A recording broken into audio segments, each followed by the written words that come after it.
forward.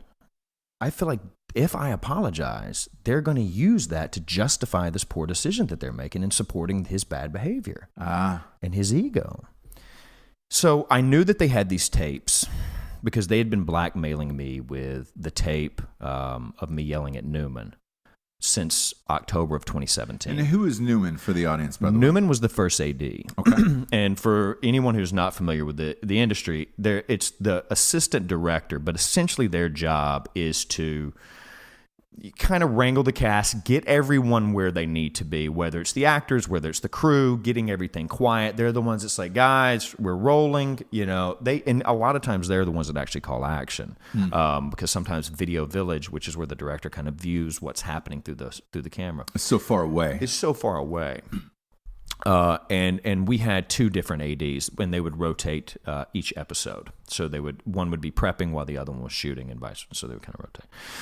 So I knew that they had those tapes, and they had been blackmailing me with that. And when I say blackmail, anytime I had a problem with D, whether it be he would show up to work and say... Damon Wayans. Right. And Damon would say, what are we doing at this church? I was like, what do you mean we're doing at this church? Like, we're shooting here all day. And he's like... And he would take his material and go, I can't shoot inside of a church. It's against my religion. I started dying laughing because I thought it was funny. Right. And he's like, dude, I'm a Jehovah's Witness. I'm not allowed to go into another house of worship. And it's like, well, then fucking read the script beforehand, because he wouldn't do table reads.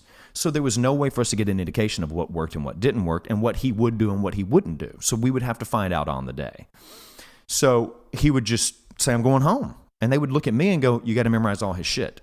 And then I'd be walking around with a stunt double, in any of the big wide shots, and then they would build, like for that episode specifically, we were in a confessional at one point, so they built the confessional on the sound stages at Warner Brothers, and we had to shoot it a week later.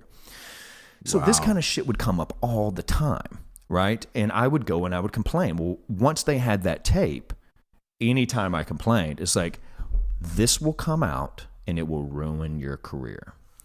Now, mind you, when the incident happened, I had to pay half of my salary for that episode. I had to spend 6 weeks in anger management every day on my lunch break.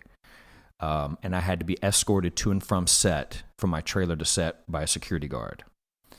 So it was humiliating. And essentially... What was the incident for the Well, audience? if you ask Variety, I was yelling at children, which is right, because that's what that's a blatant